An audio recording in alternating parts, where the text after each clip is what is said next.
Bonjour à tous, bonjour et encore bienvenue pour ce Startup Lab des PropTech Digital Days du Salon Rent. Et aujourd'hui, j'ai invité plusieurs acteurs de la visite virtuelle. J'ai invité avec moi Stéphane Caron qui représente Prévisite, Thomas qui représente la société NodalView, Nicolas pour En Visite et Franck qui nous parlera de son produit qui s'appelle My Tour Live. J'ai envie de passer avec vous une vingtaine de minutes sur le sujet de la visite virtuelle. Je vais d'abord demander à chacun de bien vouloir se présenter en quelques mots la société. Franck, je te laisse la parole.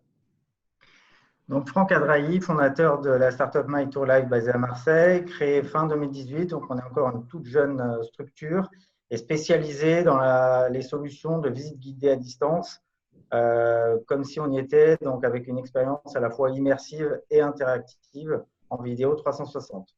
Super, merci. Nicolas, je te laisse présenter En Visite. Oui, bien sûr. Bonjour à tous. Donc, Nicolas Le Provost, je suis le directeur commercial d'En Visite, associé à Jaber Hassani donc depuis 4 ans et demi. En Visite, c'est une solution qui rend autonome l'agent immobilier dans la création de son contenu de visite virtuelle.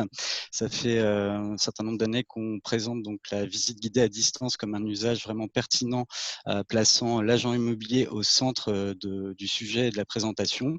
Voilà, je vous en dirai un peu plus après. Ok, merci Nicolas. Stéphane, je te laisse la parole. Merci Jérôme. Donc, je suis Stéphane Caron, je dirige Prévisite du groupe La Boîte Immo désormais. Prévisite est spécialisé depuis une quinzaine d'années dans les outils de création de contenu enrichi pour les agents immobiliers, donc vidéo, visite virtuelle, photo HDR. Et nous avons environ 6000 clients dans une douzaine de pays, ce qui fait de nous le leader en France sur ce secteur. Merci Stéphane. Thomas, le petit dernier. Bonjour, merci Jérôme. Donc moi, je suis Thomas, je suis le cofondateur et CEO de NodalView. NodalView, c'est une société qui propose une multitude de solutions pour en effet mettre en avant les biens de manière qualitative sur base d'un smartphone. Donc on est la seule solution qui se base sur un smartphone et qui permet d'utiliser de l'intelligence artificielle pour retoucher les images et pour produire du contenu qualitatif, que ce soit en photo, en 360 ou en vidéo. On est présent en France, en Belgique, en Suisse, en Espagne, en Italie et au Portugal. Et on a plus de 10 000 agents immobiliers qui utilisent notre solution quotidienne. Merci. Donc, en introduction, les visites virtuelles, c'est un sujet dont on entend parler depuis une quinzaine d'années. Je crois que Prévisite a été la première société en France et peut-être même dans le monde à proposer une véritable solution de visite virtuelle. Stéphane, j'ai envie de te poser la question. Les professionnels de l'immobilier, en tout cas en France aujourd'hui, ils en sont où dans l'utilisation des visites virtuelles sur leurs annonces? Eh bien, on constate une évolution tout à fait positive du taux d'utilisation des visites virtuelles. C'est vrai que lorsqu'on a démarré au début, on était un petit peu les premiers à avoir proposé cette solution, à l'avoir également évangélisée et démocratisée, que ce soit en France ou à l'étranger. Les solutions ont heureusement évolué. Aujourd'hui, ce ne sont plus les mêmes qu'il y a une quinzaine d'années. Et les freins qu'il pouvait y avoir à l'utilisation de cet outil se lèvent petit à petit et se sont levés particulièrement, on y reviendra j'imagine, ces derniers mois, avec une digitalisation à marche forcée pour les agents immobiliers. Et donc, on a pu constater que de plus en plus de professionnels de l'immobilier, alors pas que dans l'immobilier bien sûr, mais se mettaient à utiliser ces outils. De ce fait, alors je crois qu'on parlera des chiffres après, on pourra donner quelques métriques, mais voilà, aujourd'hui la visite virtuelle ou la vidéo, enfin, on va dire le contenu multimédia, le contenu enrichi, c'est plus uniquement un petit outil destiné à faire joli sur les annonces immobilières, mais comme on le disait, c'est vraiment un réel outil d'aide à la vente, un outil de travail pour l'agent immobilier qui veut limiter les visites et un outil surtout pour permettre de générer plus de trafic, plus de clics sur les portails, sur son site et sur les réseaux sociaux. Merci. Nicolas, tu me confirmes que vous avez connu un avant et un après Covid et que vous aussi, vous ressentez que l'usage de la visite virtuelle est de plus en plus important dans une agence immobilière? Oui, bien sûr, ouais, je confirme ce qu'a dit Stéphane. Depuis, le confinement, je pense, a permis à beaucoup de professionnels de se poser un petit peu et de sortir le nez du guidon, de regarder un peu ce qui se faisait en termes de tech, quels outils leur permettaient de pouvoir être peut-être plus efficaces et de pouvoir gérer des situations de crise comme celles qu'on a connues. Je rejoins Stéphane aussi qui disait que la visite virtuelle aujourd'hui, c'est pas la même chose qu'il y a 10-15 ans. Le hardware a beaucoup aidé, je dirais, cette techno à avancer, à devenir de plus en plus facile d'accès pour tout le monde. Les caméras 360 qui sont sorties, la qualité des smartphones qui évolue bien évidemment aussi. Tout ça permet de pouvoir prendre en main la techno de façon de plus en plus intuitive et efficace et simple. Donc, c'est vrai que c'était plutôt un frein au départ, c'est d'avoir peur. Est-ce que je vais y arriver à le faire? Est-ce que je vais pas me sentir ridicule face aux clients?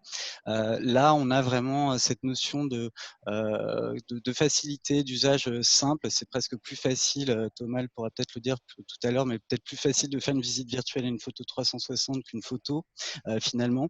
Donc, ça peut paraître surprenant, mais c'est le retour qu'on a.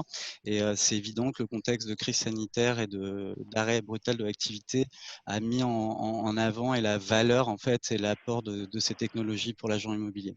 D'accord. Thomas, c'est quoi d'après toi, sur tes 10 000 clients, ça représente quel pourcentage d'agences immobilières qui utilisent la visite virtuelle en proportion des autres agences qui ne l'utilisent pas? C'est quoi, une agence sur 3, une agence sur 10?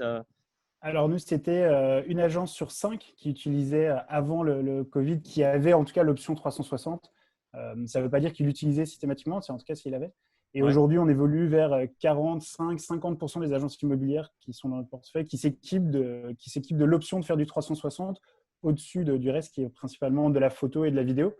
Mais c'est clairement une option qui devient de plus en plus populaire et je pense que comme Stéphane et Nicolas l'ont dit, la technologie a un peu évolué ici, l'approche a évolué. Je pense qu'avant, les agents immobiliers, ils avaient peur de tout dévoiler sur Internet et de perdre la possibilité de faire visiter avec le client.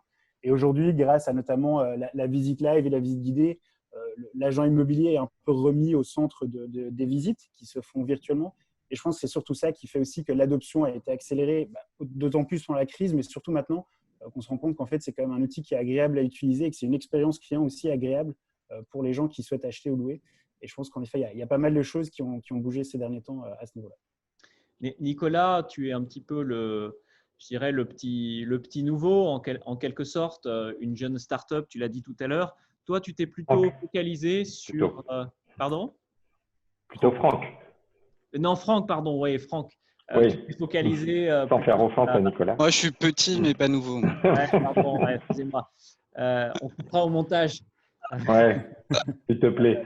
Donc, Franck, toi, tu es le petit nouveau, en quelque sorte, la jeune startup qui a voulu se positionner pas tellement sur la visite virtuelle, c'est ce que tu m'expliquais, mais plutôt sur le principe de la visite guidée. Tu peux nous en dire quelques mots? Oui, on savait déjà qu'il y avait de nombreuses solutions de visite virtuelle, dont la plupart sont quand même fondées sur un parcours fléché en photo 360 sur des images statiques ou 3D dans certains cas. Nous, on a voulu se différencier tout de suite sur l'immersion vidéo 360 pour permettre aux clients en fait, de tout voir à tout moment comme s'il était sur place, donc en présentiel. Donc, on montre vraiment tout de A à Z, depuis la rue jusqu'au moindre recoin de l'appartement, des extérieurs, des ascenseurs, des communs, etc., etc. Donc, en fait, nous, on n'est pas une solution d'ailleurs spécifique au monde de l'immobilier. On s'adresse aussi beaucoup au tourisme et au monde de la culture. Donc, on avait besoin d'une expérience immersive jusqu'au boutiste qui simule au plus près la présence sur site. Et bien sûr, elle s'applique à l'immobilier et plutôt dans la phase aval du parcours client, c'est-à-dire en alternative à la visite sur site, tout au moins pour la première visite, puisque là, on montre autant de détails que la visite sur site. Stéphane, c'est une vraie évolution, ça, de la visite virtuelle statique prise avec un appareil à la visite en live qui est accompagnée, commentée par l'agent immobilier. C'est un vrai besoin, une vraie demande. Ça correspond à quelque chose? Oui, oui, tout à fait. Ce qui était au début perçu un petit peu comme un gadget, on avait lancé ça il y a quelques années lorsqu'il y a eu les premiers outils de visioconférence. Et puis on l'avait retiré puisqu'en fait les gens l'utilisaient pas tellement. Et c'est vrai que dernièrement, avec encore une fois l'adoption un peu forcée de tous ces outils de visioconférence, ça s'est vraiment démocratisé. Et par rapport à ce qu'on disait également, on parlait beaucoup de l'agent immobilier, centré autour de l'agent immobilier, mais ce qu'il faut voir aussi, c'est côté internaute, puisqu'on les internautes, donc les clients, les candidats locataires ou les candidats acquéreurs, vont vers ce type de support, souhaitent ce type de support, veulent éviter de démultiplier les déplacements, les visites inutiles, et sont plutôt demandeurs. D'ailleurs, en croisant un petit peu les statistiques de différents portails immobiliers en France ou à l'étranger, d'une manière générale, une annonce immobilière avec un contenu riche, on va dire vidéo, visite virtuelle, peu importe, la même annonce va générer 3 à 5 fois plus de clics lorsqu'il va y avoir ce contenu enrichi proposé à l'internaute. Donc, puis je crois que c'est une statistique aussi qui a beaucoup circulé sur les requêtes des mots-clés sur Google pendant le confinement. Sur toutes les requêtes liées aux visites virtuelles ont été multipliées par 50, je crois. Et c'est vrai que donc, d'un point de vue du consommateur, il veut l'information, il veut découvrir le bien avant de se déplacer vraiment, et il est à la recherche de ce type de solutions, et notamment les visites à distance. D'accord. Franck, je reviens à toi. Si je comprends bien, la solution que tu proposes permet en fait de rester derrière son poste, mais l'agent immobilier, lui, il est sur place et il fait la visite guidée. Donc, ça veut dire qu'elle est en temps réel ou bien elle est enregistrée et ensuite rediffusée? Alors, les deux.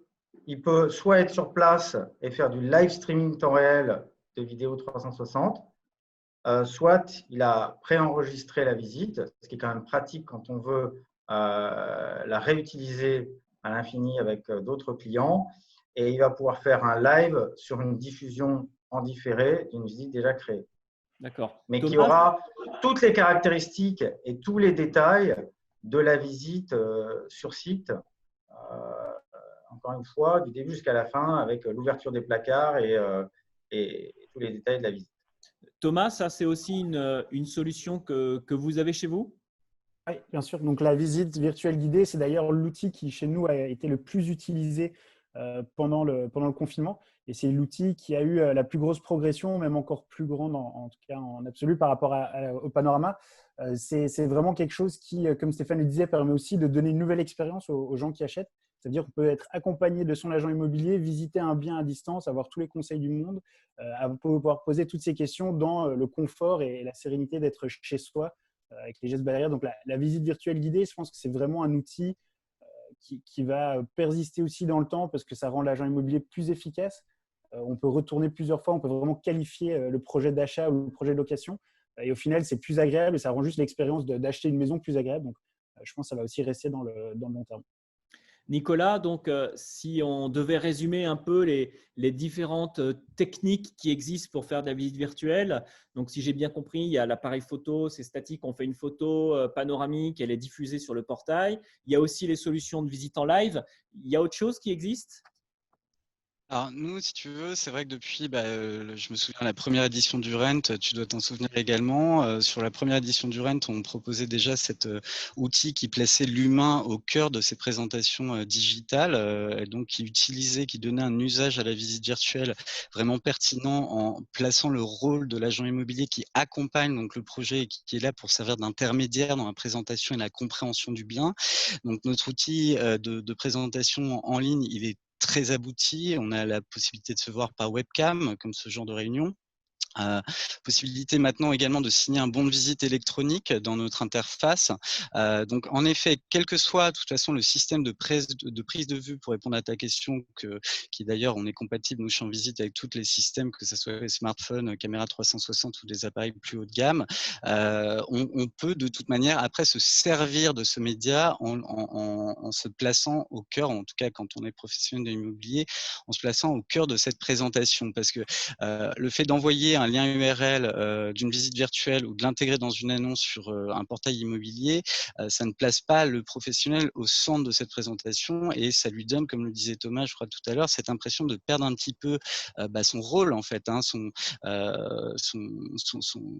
intérêt en fait dans la relation commerciale qu'il va donner au client. Il perd de la valeur. Donc c'est vrai que le fait de pouvoir accompagner le client, répondre à ses questions, traiter ses objections de façon immédiate et déclencher donc une première présentation pour valider l'intérêt d'un déplacement physique, ça a tout son sens aujourd'hui, notamment dans le contexte de sanitaire qu'on connaît, où il faut limiter quand même un maximum les déplacements qui s'avèrent inutiles. Voilà. Aujourd'hui, c'est vraiment ça que les agents immobiliers ont compris, c'est que ils veulent gagner du temps, ils veulent être efficaces, donner une bonne image de leur profession et de leur enseigne. Et pour cela, ils sont presque obligés. On en a beaucoup aujourd'hui qui nous appellent en disant bon j'ai plus le choix, quoi, faut que j'y passe parce que je perds trop de mandats sur mon marché. Les copains, les collègues en font. Les vendeurs, de toute façon, comme le disait, je crois également Stéphane tout à l'heure, sont en demande de ces technologies. C'est maintenant le vendeur qui impose à l'agent immobilier et qui va le choisir s'il a ses outils, et s'il n'a pas ses outils, ils vont passer sur une agence autre. Voilà, donc c'est vraiment le cœur du sujet aujourd'hui, c'est la prise de mandat. Je crois que on va voir également ce sujet-là, comment il l'utilise. C'est pas que pour l'acquéreur, c'est aussi une véritable arme lors de la prise de mandat, dès l'estimation, j'ai l'habitude de dire, même presque dès la prospection. C'est très avantageux. Stéphane, tu confirmes ce sujet? C'est un outil de prise de mandat avant tout. Est-ce que le particulier à qui on lui dit on va signer un mandat avec toi, mais avant on va faire une visite qui va être disponible sur tous les portails, est-ce que ça, c'est pas un frein? Alors, ça a longtemps été un frein. En fait, on avait longtemps comme objection, comme frein, des professionnels nous disaient oui, mais je veux pas tout montrer en visite virtuelle parce que sinon les gens m'appellent pas, ils ont tout vu. Ou à l'inverse, mon propriétaire ne veut pas que je présente toute sa maison en visite virtuelle parce qu'il sait pas trop, ça va sur Internet et puis ce que les gens vont voir. Donc ça a changé un petit peu, évidemment. Et puis, on a, grâce à cette démocratisation du live, de la visioconférence qu'on a tous à peu près intégré dans nos plateformes maintenant. Donc ça s'est bien démocratisé. Et puis, on travaille plus en amont, que ce soit sur les portails, sur le site ou les réseaux sociaux. Encore une fois, on travaille plus sur le côté teaser. Donc, on va montrer un petit peu. On va montrer soit le début de la visite virtuelle, donc une première image, où on va ensuite donner envie à l'acquéreur d'aller plus loin. On peut lui demander avec du lead capture, un petit formulaire où on lui demande ses coordonnées s'il veut avoir la visite complète, ou alors avec de la vidéo, un petit teaser, un petit clip vidéo. Donc, on a développé une application de vidéo également qui permet de faire, un genre de bande-annonce, on va dire, du bien. Et il est vrai sur les portails, de susciter l'intérêt, l'attrait du produit pour générer du clic. Et ensuite, la visite virtuelle, on va dire complète, traditionnelle, elle va être plus utilisée en visioconférence entre le client et son acquéreur. D'accord. Thomas, Stéphane parlait des portails à l'instant. On en est où sur l'affichage des visites virtuelles sur les portails immobiliers en France? Est-ce qu'ils l'acceptent? Oui, alors la majorité des portails immobiliers ont compris en tout cas que ça est devenu un média de référence et donc ils commencent à le référencer. Je pense qu'aujourd'hui, il y en a un ou deux qui n'ont pas encore fait. On parle des portails majeurs. Est-ce que les portails majeurs le proposent? Oui, alors les portails majeurs le proposent à l'exception du Bon Coin. Le dernier qui n'accepte pas encore la visite virtuelle. Des portails. Mais la majajorité, c'est pas un portail immobilier. C'est pas un portail immobilier. Ils ont à vendre à louer. En revanche, ils ont à vendre à louer en tant qu'un de leur galaxie. À vendre à louer accepte la visite virtuelle, par exemple. Mais bon, sur le Bon Coin, qui est un classified un peu tout type de biens, pas que de l'immobilier, mais de la visite virtuelle. Pardon, d'avoir coupé. Et d'ailleurs, Jérôme, pour rebondir sur ce que dit Stéphane, il y en a même qui ont été plus loin et qui ont compris que, Stéphane le disait tout à l'heure, le contenu enrichi, les annonces qui ont le plus de contenu et le plus de valeur ajoutée en termes de qualité visuelle, que ce soit des plans, de la vidéo, de la visite virtuelle. Il y a certains portails qui ont même réinversé leur ordre de tri et qui ont commencé à présenter les biens avec le plus de contenu additionnel tout en haut. Donc, par exemple, Se Loger, pendant le confinement, il affichait en tête de liste toutes les annonces avec visite virtuelle ou vidéo en supplément de photos classiques. Et donc, je pense que les portails immobiliers se rendent bien compte aussi que le client veut plus d'informations et donc, du coup, les biens avec le plus de contenu à disposition. Hein, c'est vraiment ce que Nicolas disait. On veut plus d'informations, on veut savoir beaucoup plus avant d'aller visiter physiquement. Et ben, on remonte naturellement en tête des listes. Et donc, ça, je pense que c'est quelque chose de très positif aussi pour les acquéreurs et les futurs locataires, c'est qu'ils vont avoir de plus en plus d'informations. Donc, ça va faire aussi augmenter la qualité des annonces sur Internet. Et si je peux ajouter juste un petit mot sur les portails, c'est vrai que l'intérêt des portails, c'est d'intégrer clairement la visite virtuelle pour la simple et bonne raison que l'intérêt d'un portail, c'est de maintenir l'internaute le plus longtemps possible sur son site et sur les annonces de ses clients. Or, on sait que les statistiques montrent que une visite virtuelle, une annonce avec visite virtuelle retient beaucoup plus longtemps l'internaute sur la page annonce, en moyenne quand même 1 minute 34, ce qui est absolument énorme à l'heure de l'Internet et comparé au temps de navigation classique. Je voulais ajouter également, malheureusement, qu'on attend Le Bon Coin quand même, enfin en tout cas nos clients utilisateurs attendent quand même un effort du Bon Coin pour pouvoir intégrer ce genre de techno. Se Loger, pour prendre un de leurs concurrents, a intégré un filtre de recherche annonce avec visite virtuelle depuis déjà plus de 4 ans. Donc on considère franchement que Le Bon Coin est très en retard là-dessus.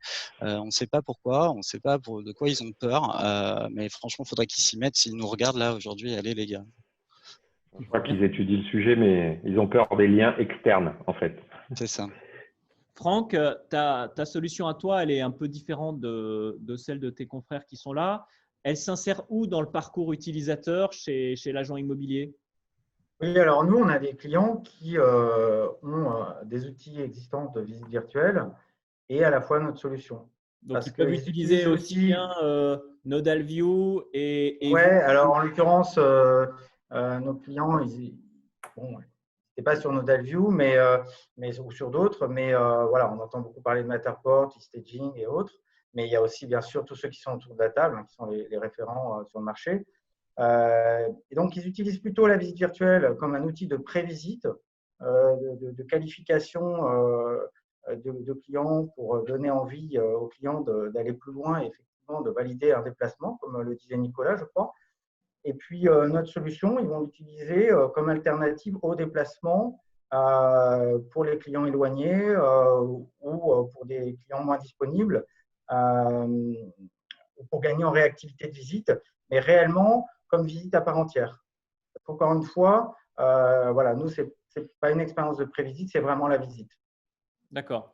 Et grâce à la vidéo 360, parce qu'évidemment, en photo 360, on peut regarder où on veut, mais on a quand même une limitation dans les plans qui sont donnés à voir. En vidéo 360, il n'y a pas de limitation. Ça restitue au mieux l'expérience de l'œil humain sur site. D'accord, ok. Pour terminer, peut-être quelques mots, je vous donnerai la parole aux uns et aux autres. Nicolas, je vais commencer par toi. Si tu devais donner quelques recommandations à un professionnel qui lui, veut s'équiper d'une solution de visite virtuelle, qu'est-ce que tu lui recommanderais? Bien sûr, je vais pas prêcher pour ma paroisse, voilà, mais bon, c'est un peu dur ta question. Non, il faut déjà qu'il s'équipe d'un matériel qui correspond à son besoin, d'accord? Donc, en fonction de son marché, en fonction de ce qui est important pour lui, que ce soit le prix, la qualité d'image qu'il souhaite avoir, le temps qu'il souhaite passer à faire ses visites virtuelles. Il y a deux grands types de clients aujourd'hui qui font de la visite virtuelle, il faut quand même en parler. C'est ceux qui, d'une part, font appel à des solutions comme les nôtres et qui veulent être totalement autonomes dans la création de leur contenu, et d'autres qui préfèrent passer par des prestataires qui vont réaliser pour eux, donc des photographes pros pour faire simple, qui vont réaliser pour eux ces visites. Bon, alors le prix n'est pas du tout le même, bien évidemment. Les solutions autonomes comme les nôtres permettent de quand même rentrer dans cette techno de façon beaucoup moins, à un prix beaucoup plus abordable. Donc, il faut bien choisir son matériel. Il faut aussi donner envie aux équipes, parce que je crois que le nerf de la guerre là-dedans, c'est aussi de donner envie à ses collaborateurs. Et c'est surtout ça qui inquiète des clients, c'est de dire est-ce que ça va être compliqué, est-ce que voilà. Donc, c'est vrai qu'il faut être accompagné d'une solution, et je crois qu'on le fait tous comme il faut, accompagner les clients à être formés à cette utilisation, à faire du contenu vraiment de qualité. Et ensuite, il faut bien sûr comparer les prix prix, ce qu'il y a dedans, parce que le prix, c'est une chose, mais il faut voir aussi le temps qu'on va consacrer à la création des visites. Voilà, nous, on a, pour donner un petit mot sur nous, c'est vrai qu'en visite, on a vraiment développé depuis des années une interface qui permet d'aller vraiment très, très vite dans la création des liens entre les images, d'avoir une vraie rendu 3D derrière. On a parlé, Franck a parlé rapidement du géant américain Matterport dont on entend tous parler. Aujourd'hui, je crois qu'on a des solutions européennes qui valent la peine d'être regardées. On n'a pas à rougir de notre techno par rapport aux ricains. Et je pense qu'aujourd'hui, il y a de tout pour tout le monde, à tous les prix, et que de toute manière, tout devient de plus en plus qualitatif, quoi qu'il en soit. Donc, moi, je pense que peu importe la solution que vous utilisez en tant que professionnel, le tout, c'est d'en faire. Vous allez être agile avec votre bien et vous allez vraiment proposer de la valeur supplémentaire à vos clients et au marché. Voilà. Merci. Stéphane, tu aurais quelque chose à rajouter? Oui, voilà, exactement. Nicolas avait bien résumé. Il faut choisir la solution la plus adaptée à ses besoins. Globalement, de plus en plus de gens vont vers la visite virtuelle. On estime aujourd'hui à peu près à 20% le nombre des annonces sur les portails qui bénéficient d'un contenu enrichi, visite virtuelle, vidéo, encore une fois, peu importe, 20 à 25%.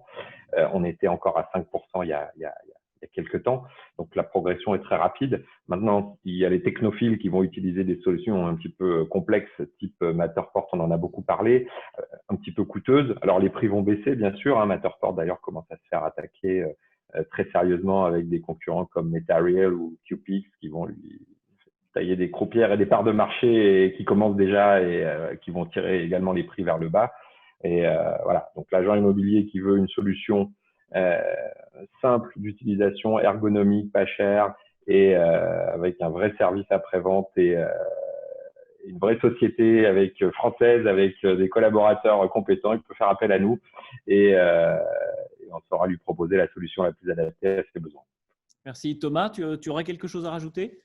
Oui, je pense que pour rebondir un peu sur ce que Nicolas et Stéphane ont dit, je pense qu'il y a aussi une approche à avoir. Beaucoup des clients aujourd'hui qu'on a ont aussi une approche différente en fonction du type de bien qu'ils ont. Ça ne veut pas dire que chaque mandat doit avoir la même approche. Certains vont favoriser des solutions d'autonomie pour un bien qui est moyen de gamme ou entrée de gamme. Puis après, ils vont peut-être favoriser une approche avec une prestation de service sur des biens plus haut de gamme. Je pense qu'aujourd'hui, il y a vraiment de tout pour les gens sur le marché. Ce qu'il faut surtout savoir, c'est de ne pas oublier que la visite virtuelle, elle est vraiment à la fin du parcours client. Et que c'est important d'enrichir toute l'expérience client et que ça va bien au-delà de juste la visite virtuelle. Il faut des photos qualitatives, il faut aussi des vidéos attirantes, il faut communiquer sur les réseaux, il faut communiquer en dehors des portails immobiliers aussi. Et donc, je pense que c'est important de comprendre qu'il faut vraiment enrichir tout le parcours client. Et puis après, dans les solutions pour la visite virtuelle, il y a le choix et toutes les solutions sont très bonnes et très qualitatives. Et en tout cas, je suis entièrement d'accord. Il ne faut aujourd'hui pas penser que la visite virtuelle, c'est quelque chose de compliqué. C'est quelque chose de super facile et ça peut aller très, très vite. Et tant que c'est fait de manière qualitative, c'est vraiment très utile. Merci. Franck, tu as quelque chose à rajouter? Non, je trouve qu'ils ont très bien défendu le produit visite virtuelle, en tout cas l'expérience et toutes les facettes que l'on peut apporter avec les solutions franco-françaises. Non, je pense qu'on n'a pas à rougir. On est à la pointe de pas mal d'innovations. Stéphane l'a dit aussi. Donc voilà, nous, on est une solution, je dirais, on a un petit poussé dans l'immobilier. On peut travailler en partenariat avec des solutions, avec des acteurs plus importants de visite virtuelle pour je dirais, s'associer avec eux, être partenaire. Voilà, on n'est pas dans une approche frontale, de confrontation en tout cas avec nos confrères de la visite virtuelle. Ok. Merci à tous. Donc, j'invite tous ceux qui nous écoutent et qui nous suivent à retrouver sur la page de chaque exposant la possibilité de prendre contact avec chacun d'eux. Si vous voulez contacter Nicolas, Franck, Stéphane ou Thomas, je suis sûr qu'ils seront derrière le chat en live pour vous répondre. Merci encore de ces quelques minutes passées ensemble et puis je vous souhaite une bonne fin de journée. À bientôt.